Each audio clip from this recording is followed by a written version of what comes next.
Yeah, I mean, I just talk out loud. I just want to make sure you guys knew what I was doing. Didn't think I was like shopping on Amazon or something like that. I know. I always feel like when I go on my phone, I have to explain what I'm doing. Sorry, Right? You gotta one I have to answer right now. Yeah. I'm not just gotta narrate. while we're hanging out. Hell yeah, man.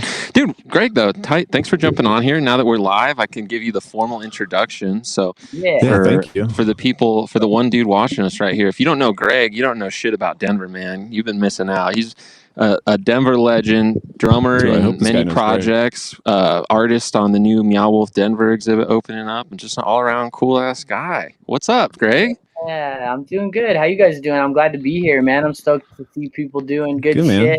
positive shit, working on their craft, honing their skills. Hell yeah, man.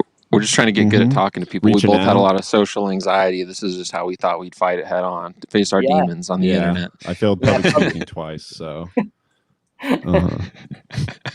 Oh man, but dude, no, thanks for jumping on here. I know that when I was telling Dustin a little bit about you ahead of time, because we met, to give the context, we met at that party that I had you guys come play at when I was in college. Like, was that like 6 years ago, 5 years ago, or something like that? Probably like 5 years. 5 or 6 at least. I was just telling my wife, I was like, yeah, like this dude like booked us at a party, like, and we just became really good friends from there. But man, we were like just a little older than you guys, just kind of out of that college life.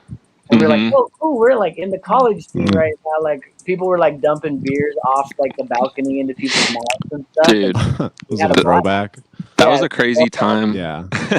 I remember that was the party. Well, one, you guys did like a little impromptu like costume contest, I remember, and like the winner, you gave him a nice little beer bong. Did we? We were well practiced. We were post college, you know. So yeah, man. You were ready to party. Yeah, you were experienced. It was a good time. Some girls broke a fence. I remember climbing over it because you guys were like killing it. The party was like massive. Tons of people showed up. We stopped letting people in, and then some girls were like trying to get in. 3 of them I watched it happen in the backyard. They were all 3 trying to get in to like see you guys play and just come hang out at the party. And when they were climbing over the fence, it just crumbled under their weight. All 3 of them just ended up on the ground. It's not very sly. You gotta love that classic time. Oh, dude, it was classic. Absolutely classic. But no, that's kind of how we met. And I was telling Dustin about that. And I was telling him a little bit about like, you know, you were in Rubedo, that you were in like Wheelchair Sports Camp as the drummer and stuff, and just kind of really involved in the Denver scene, like not just like music and stuff, but just kind of the Denver scene in general from my perspective, it seems like. And then I was telling him a little bit, he got real excited when I was telling him kind of about the Meow Wolf collaboration that you guys had coming up. So, dude, what can you tell us about that? Cool. Yeah, the Meow Wolf thing was really cool. I mean, kind of like what you were saying with the Denver stuff. I mean, I've just been always really involved in, very similar to what you were doing, throwing shows, just trying to have a good time, finding bands that I liked and wanting to connect with them and booking them parties. We had a spot in Denver called Unit E. That was like a DIY venue. We were booking shows, and Meow Wolf is a very similar entity at the time. Very small, just like a collective of artists that were booking shows and booking parties. And Kyle, our singer from Rubedo, he ended up moving to. He lives in Santa Fe now. He moved to Santa Fe back in the day too for a minute. And Meow Wolf was just starting. They just did this cool thing where they built like a ship inside of a warehouse. Like there was like a ship you could go walk in. So cool. And people were playing little acoustic shows on the ship. Was that in Santa Fe? It was in Santa Fe. Was that before the like bowling alley stuff that George Martin got? So this was like pre all of that kind of stuff. Pre all that stuff. It was it's probably like in 2013 or something like that, I would say. Okay. So, and that ship kind of got them some recognition because they were selling so many tickets to that. The city was like, oh, this is pretty cool. And I think that's when they started, like, they tweeted at George R.R. Martin and stuff like that. So they basically built their resume with that ship, you know? Hell yeah. Fucking dude. But they were just some fucking knucklehead, you know, artists, DIY people. And then, but they had like, you could tell, like, hanging out with them early on, they had like that business sense about them. There was a couple people in the crew that kind of knew how to play the game, and they weren't scared of playing the game, which is good. A little bit of like savviness to like try and make it sustainable, kind of. Exactly, because I think a lot of times artists, we can tend to, like, you know, shoot ourselves in the foot, you know. Mm-hmm. like, oh, we suck, or not, either that kind of attitude, or kind of like, oh, everybody else sucks and I don't trust anybody, you know. Yeah, yeah. They kind of had a decent balance with that shit, and then they ended up when they were building the original Meow, if we were playing a show and we were, Kyle was really connected with all those people, so they were coming to our shows in Santa Fe, and then they gave us tour. We got to see the original Meow Wolf before it was even open. Fuck yeah, and that's cool. Guts. So you've kind of, it sounds like, had like connections with the Meow Wolf crew since, before it was even like big thing, before it was anything outside of Santa Fe. Yeah, pretty much. Kyle was kind of the OG of getting there, like getting in. He knew something cool was happening, and then he just kind of dialed us in. So yeah, probably like almost 10 years, but not quite. Like maybe like 8 to 10 years. Yeah, it's a good amount of time. Yeah. Dude, that's tight. And you said you could kind of tell that, like, back in the day they were going to do something bigger, not bigger necessarily, but they kind of had some savviness about it, so that you kind of could see the trajectory of it wasn't just going to like plateau where it was at with the ship or something like that.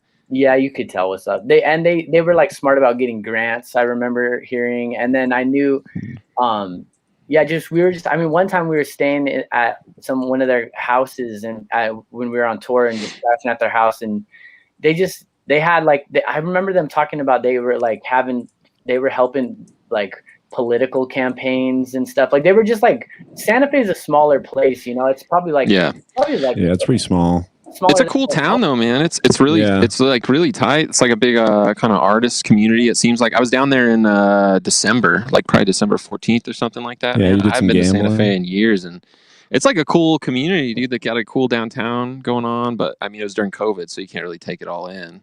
Totally. No, it's a nice city though. Yeah, I love it. I love it there. It's cool, man. And Meow Wolf has been cool, man. Have you guys been to the Meow Wolf in Santa Fe? No, we haven't been to that one. We went to the Omega Mart though. Oh, sick. How was that? I want to go there. Yeah. Dude, it was pretty tight. It was pretty cool. It was pretty interesting. Yeah, it was pretty cool. It was it sounds like some that pieces.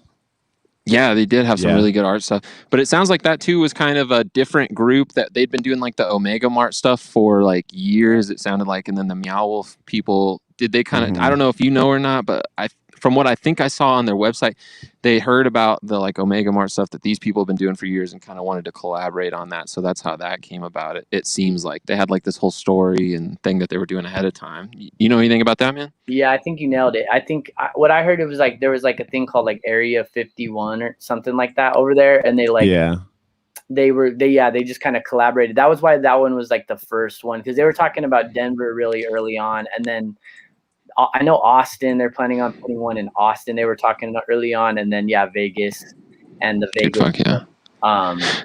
It was like a collab. So, and it's I guess it's a lot smaller. I haven't been to it, but what I hear, really? It's small. The Denver one is like, it was pretty big. It was the big. Denver one's big. Yeah. Denver one's pretty big. Really big. I heard Denver one's the biggest one by interesting. Like a lot, I've heard. Oh, it looks like Pat here, a friend of the show, Patrick Trujillo. He commented Area 15, so he's trying to fact check you. Fuck off, Pat. We're trying to host a live stream here. Stop trying to correct us, all right, man? We're just trying to have a good time on the internet.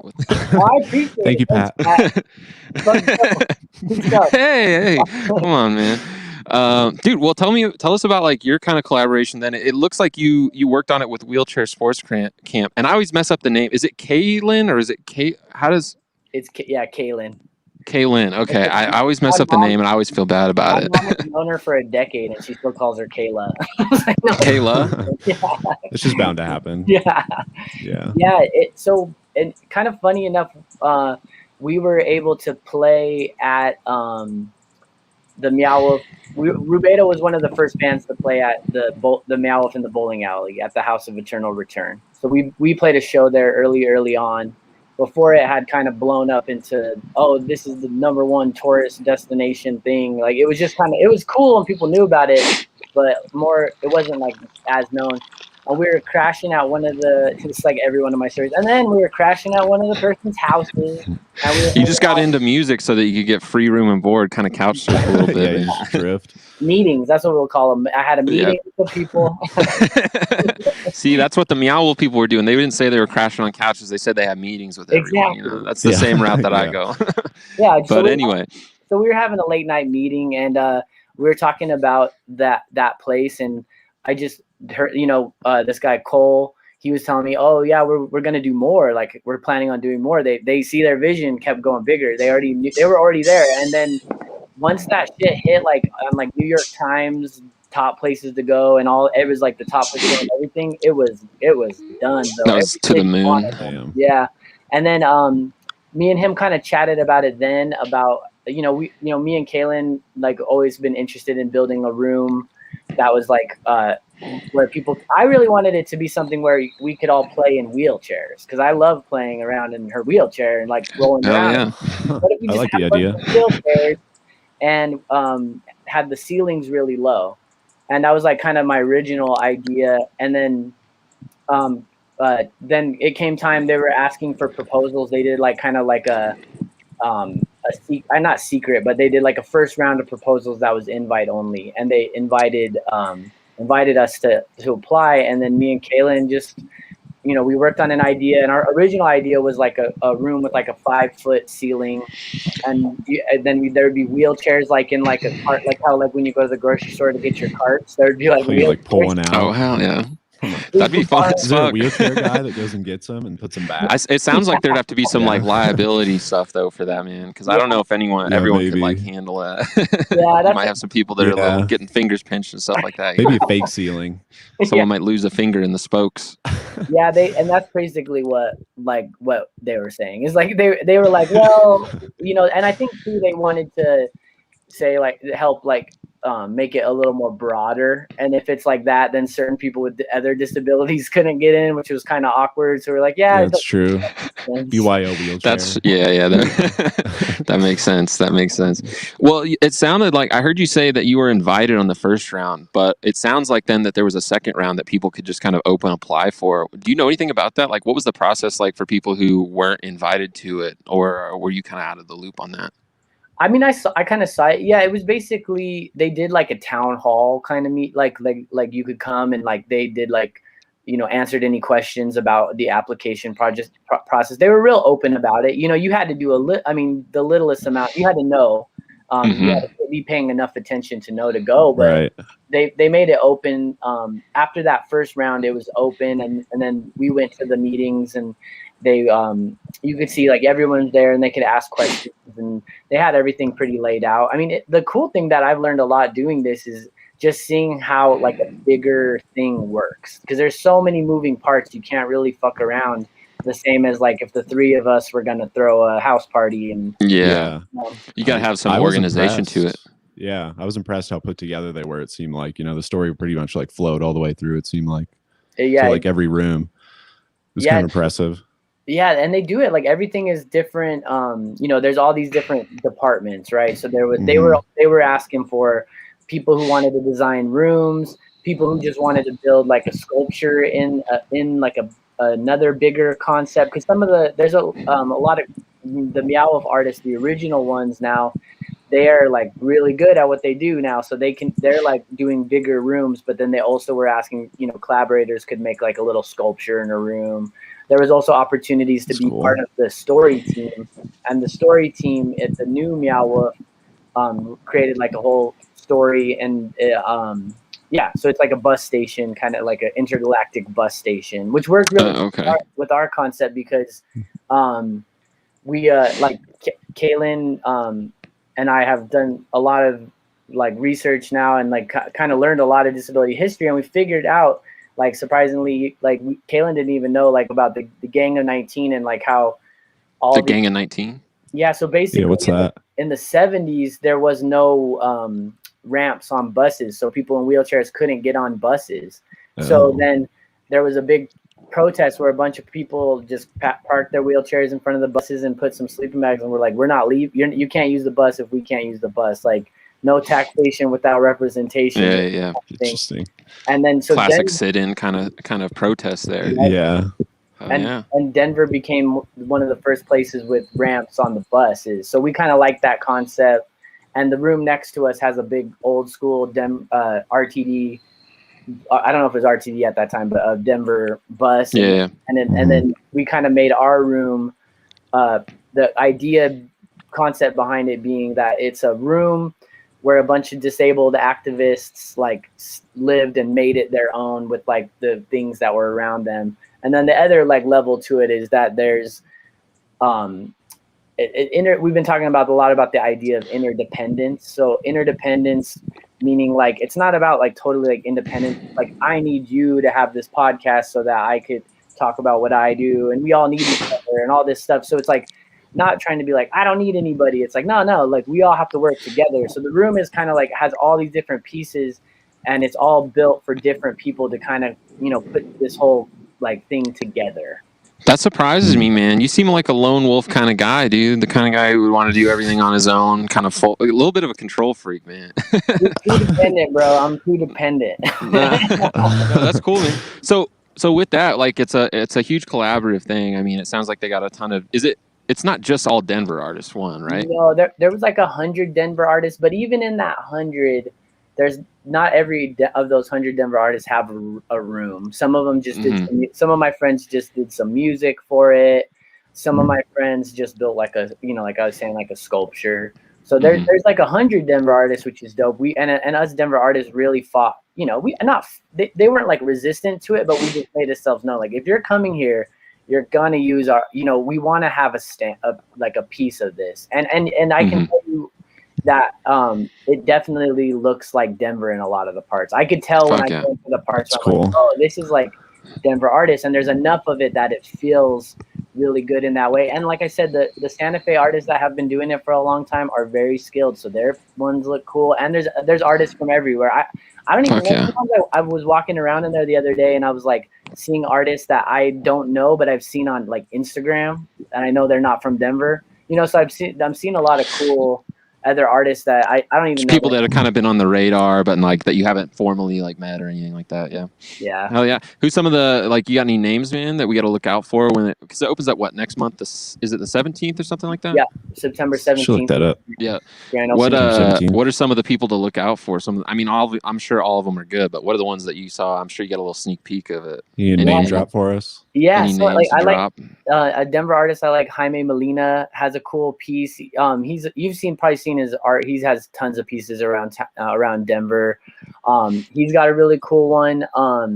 Cal, I can't remember. I think it's Durant. Cal, his first name's Cal, but he does a lot of stuff with like pottery kind of stuff. He actually did one of the first shows at my DIY venue called Unit E.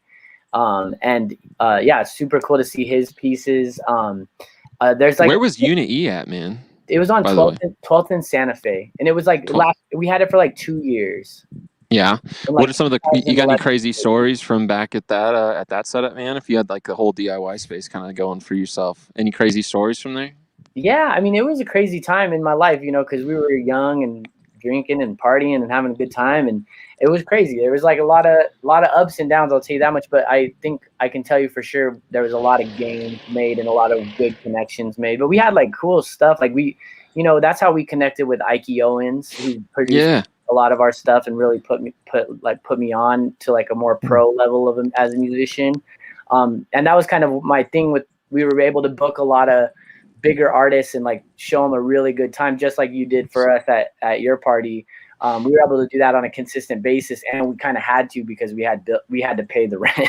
But yeah, it was a super fun place, man. There was a time where we had a show like a Rubedo show, and Ike was playing with us, and the floor was bending, and the speakers on the floor were bouncing. And like, I was talking to one of my friends after that show, and he was telling me, he's like, "Yeah, we were having so much fun. We're like, let's break the fucking floor." And it was like a trampoline. They were like all jumping, and it was like, hell yeah, this is gonna get crazy. But, this is structurally unsound, dude. That's the thing, though. It's not a good party or like a good time if like something doesn't, something's not on the fringe of breaking or breaks. You know what I mean? Yeah, it's like you got to play with fire a little bit. Yeah, but a crazy story, I guess, would be what we had this time where the police came undercover. And I was undercover.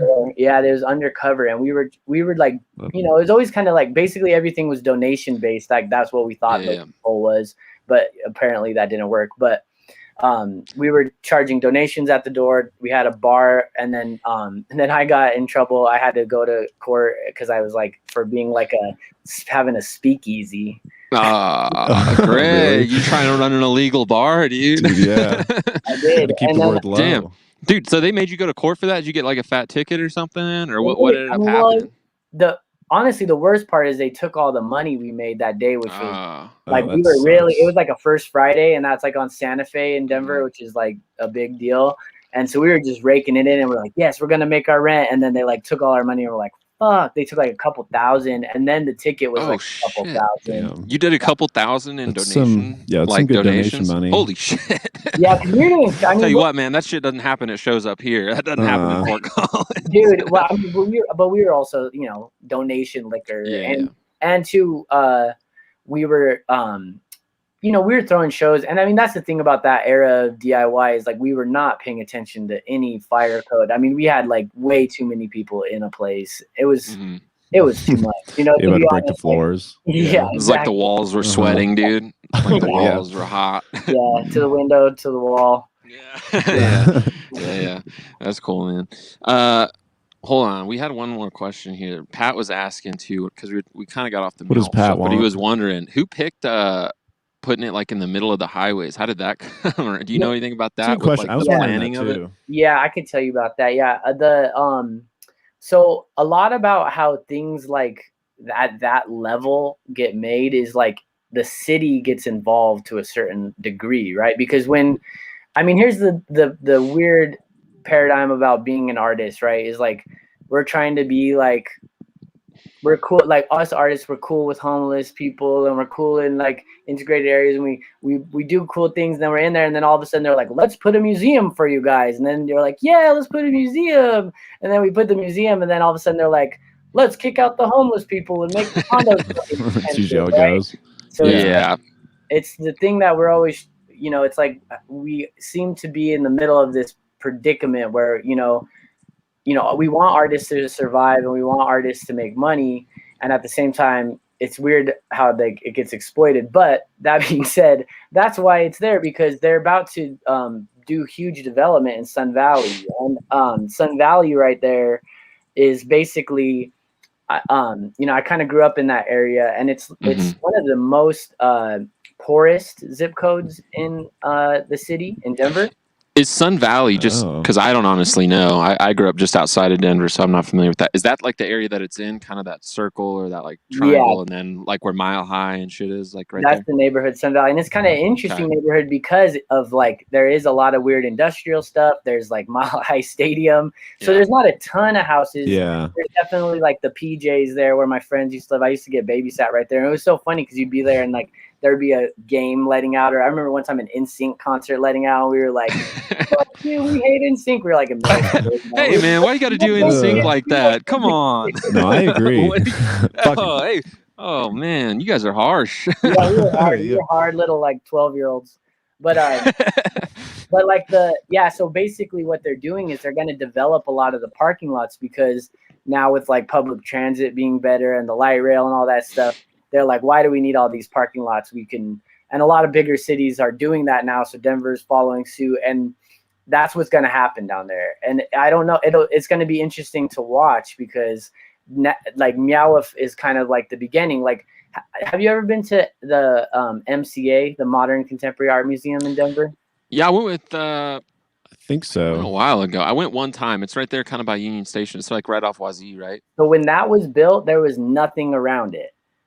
Nothing. It was parking lots. Crazy. Dude, yeah. Places. Same with Mile High, I guess, right? Oh yeah. I remember that, man. Back behind Union Station, there wasn't shit back there. Like even in my lifetime, man. Because my family, I mean, we do like fireworks and stuff, like special events. Yeah. And like we'd be shooting off like big stuff right behind Union Station when it was just a big empty field, man. Like you could not do that now. Like, it's completely changed. How weird. In that area. But if you look at that as like a reference, like okay, so that is MCA. I'm trying to remember when it came about. I think it was like maybe in like 2006, I would guess.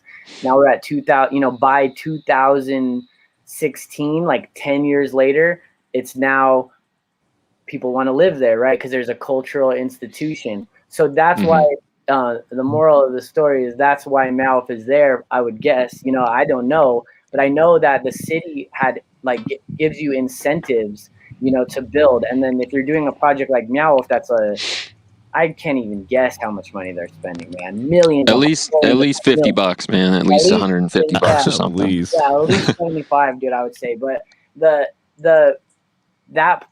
there's the city is like, we want this here because it's going to make this neighborhood more desirable, and then it's going to make it more desirable to develop. It's going to bring people into the city too, probably. Exactly. It's going to generate a lot of revenue. It looks good to have that kind of stuff.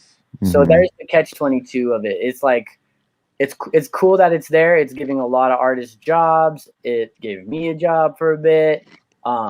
It's fucking cool. Let's get real. Like, there's cool concepts in there. People are going to learn some cool shit, but it's cool. And then that's going to be like something cool that people want to live by and all that good stuff. And that comes with its trade-offs for sure. Yeah. Do you know, I got a quick their question. Own agenda. One thing I remember about it too, this is my last question about Meow Wolf. And I want to ask you a little bit about if you got any shows coming up, what's going on through Beto and Wheelchair Sports Camp and stuff like that. But do you know what the price of the waters are going to be at Meow Wolf? Because I remember when we were at Omega Mart in Las Vegas, it was like $5 a water, and they made you stand outside to drink it. You had 20 minutes for your water break. 20 minutes. What? They like mark the time on your wristband. There's a markup on the water, I gotta say. On the water. It's also Vegas. 99. Someone's gonna burn that place down, bro. Right? You can get a bottle of water at the gas station for like $1, man, and then don't get Limp Bizkit playing a show in there. It's gonna go. Everybody's gonna break the whole place. Dude, Limp Bizkit. Were they the ones who had the riot at Woodstock? Is that what that was? Yeah, that's where there's just like a new documentary I just watched that on HBO about it, and they're just like it's so stupid. They're like blaming it on like Limp Bizkit. I'm like, don't blame it on Limp Bizkit. They didn't do anything, man. $5. What the fuck? They're like the Christian metal band, right? They're just trying to preach the good word, right? People just rioting for Jesus. Hell yeah, man. Dude, well, what's on the horizon for you, man, with the music? Yeah, so with the whole coronavirus and everything, we haven't really been touring or playing shows that much. So Rubeto's playing our first show that we've probably played in like 2 years on Sunday at not this Sunday, but next Sunday at UMS, Underground Music Showcase. Yeah, I'll be down there, man. That's awesome. That'd be so awesome. Excited? I'm excited. I'm nervous. It's been a while. We haven't played in so long. But the time we were practicing last week, we're going to practice this week, and being a musician now, like, it's crazy because you haven't played. It opens up all these old emotions in this weird way. Like, you've moved past some certain things, and then you play these old songs, and you start getting it's like opens up like a time portal or something. I don't know, but it's cool. It's cool, but it's like heavy, but it's been cool. It's been cool to just play with the guys again and play the old songs. And we have like a whole new album that we've been releasing in section. And that album, we recorded it. We wrote the songs and we recorded them the second that we wrote them. So we never played them besides that one, that one session. So we're like learning these songs that we wrote. And so that's been really fun and interesting too. Hell yeah. Did you have to shake off the rust, man, at all? Or was it pretty smooth jumping back into it? We played all those songs so many fucking times. A lot of them, they're just, it really took us, like, we had one practice that was like a little rusty, and then the next one it was just like, riding the bike again. But yeah, it's really cool. I'm excited to try out some of these new songs in front of an audience for the first time, because that's a new thing too. Because before we would always write the songs, and we were more, we just, the way I feel like. I didn't know what to do as a musician. I was like, I guess we play shows, right? That's all I do. So it was we would always play shows, and that's how we made money, and that's how we kept it going. And we'd be writing and playing, checking out the songs as we played it. And so by the time we recorded it, we already had played it in front of people a lot. But these new songs, we haven't played in front of people at all. So it'll be the first time we played them in front of people. Dude, this is just a suggestion, man, because I know you still got, it's limited time. And I know Kyle's like, he's down in Santa Fe, I think still, you said. So I know practicing might be tough, but just a suggestion. With the UMS coming up, I think it'd be pretty tight if we threw in an NSYNC cover somewhere in there. Oh, yeah. Maybe we could get like one of the NSYNC guys. I see them in like insurance ads and shit. Are they in insurance ads now? Is that where their career's taking them? Yeah, dude. Oh man, you hate to see it. You hate to see it. Go, like the more lower key ones, like Lance Bass or something? You think he would do it? Dude, maybe. I don't even know who the hell that is, honestly. NSYNC was right before my time. I just know the hits, man. I just know a couple of the hits. Probably not even by name. Man, when I was a kid, I was in middle school when NSYNC was peaking. So, I mean, come on, bro. I was in middle school. That's the girls at my school, like, it was, I remember, I mean, this is Backstreet Boys, but it's the same shit. Like, same time. I love Backstreet Boys. Yeah, they're maybe the better one, right? Or yeah, probably. Backstreet's back, baby. We should have them fight to the death. Dude, what do you think of all this stuff going on, by the way? We've talked about it a couple times in some of the episodes we've done of this podcast. What do you think of all the stuff going on with Britney Spears right now, man? That's so interesting, man. I'm super interested in that stuff. And in particular, like I was saying, because it was definitely like prime my adolescence. Like I was into Limp Bizkit, bro, so I could not like that shit, of course. But like I knew everything that was going on. MTV was still kind of the centerpiece of like youth, how you found shit out. So like all that shit was being played on the same station. But it's crazy to see because it's like I felt like when I was younger, like when I was little, even I knew that they were being played. Like y'all are being played here with this shit. Yeah, man. Like this is like. Dude, that was at the height of the record industry, like just exploiting the shit out of artists. Like record sales were off the charts back then. CDs were selling like crazy, and like you would see it on the news. Like I remember my dad he'd always be like cutting articles out in the paper, like check it out, record sales are at the all-time peak. I'm like, yeah. I'm gonna be a musician. Wow. And yeah. Dude, it was viable back then. The record label could sign you to like some horseshit deal, and you'd still make a ton of money just because the sales were off the charts back then. One of my friends, he played in that band RX Bandits, and he was telling me that they were signed to Interscope, and he was saying he was able to see like people's deals like just when they were there. So I don't know how he saw them, but he saw like No Doubt's deal, and they were like making like no money off of Tragic Kingdom. They got a bad lawyer. You hate to see it, man. Bad manager. Yeah, people hate to see it. Fucked. Man, I've had friends. Some of my friends got fucked. Like one of my buddies, he got signed kind of at the tail end of it, like the last breaths of the record industry, like that. And the record label said, "Hey, why don't you use our lawyer to look over the contract as your lawyer?" Oh, Jesus Christ. And then, that sounds weird.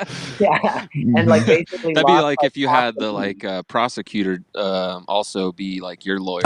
Yeah, represent you. Yeah. And they're like fucking giving bands like 8 balls of coke and saying drive to New York to play this show and shit. And like they were just, they're just fucking you over. I mean, the trick that they use, and this is a trick that people use on people still to this day, is they don't tell you how much, you don't negotiate how much you're getting properly, and they just give you shit. Here's a car, here's a house, here's a thing, and then all of a sudden you have everything you need, so you don't ask for money. And then when you do need money, they're like, fuck you, you didn't sign a thing for money. Like you have a car, like you have a house, that's good luck. They're not gonna tell you how much you're worth. Do some like in-kind kind of shit, and then they probably make you pay that stuff back too if the record sales slump. Yeah, it's like 100%. On loan. It's like you're leasing it from the label. It's so crazy. It's like a pimp. But but that is what they're doing to Britney Spears still to this day. Like she has the right to blow all her money if she wants to blow all her money. As far as I'm concerned, how the fuck could it in the United States of America or any other place someone say no, this person's gonna blow their money or ruin their career? I guess someone else is in charge of all their shit. That's the most ridiculous shit I ever heard in my life. She's a national treasure. Well, she got it relinquished now, man. She got it relinquished. It's back, I think. Yeah, her dad. I don't know, was that like a week ago or something like that? That her dad like dropped out of the race. So we'll see what happens now, man. But yeah, I think I'm on your side with that. I mean, it's her money. It was weird when I was watching shit about it. They were talking about other people that are in them. They like. Oh, really? Yeah, they were like Amanda Bynes from all that. Amanda Bynes is in one. Wow. Yeah, she had her own Hey Amanda, or whatever the hell it was called back in the day too. I can't remember. She was like a Nickelodeon star.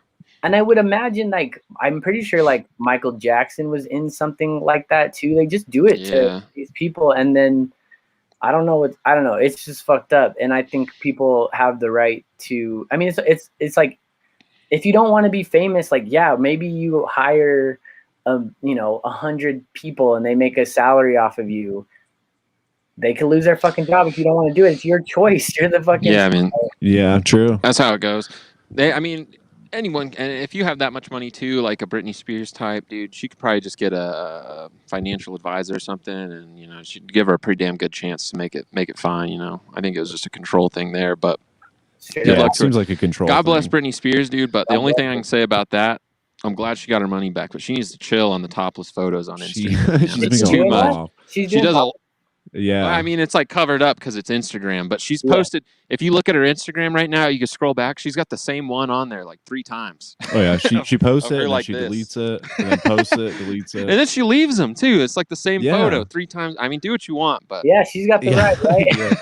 I mean, I do can what tell you you want. when I was a kid, like I had a subscription to Rolling Stone magazine. And like when she was on the cover, she was basically naked. I was always stoked. You know? Oh yeah. How old were you? You were in middle school. This is awesome. Yeah. On the cover. That's funny. Hell yeah, man. Yeah. Well, that's cool. Hell yeah, dude. Well, that's tight, man. Well, to be honest, we usually only do these for like a half an hour, man. Nice. So yeah, I think that's kind of the time that we usually go for, man. You got anything else? Any closing thoughts here before we kind of do a send off here? You know, just respect your elders.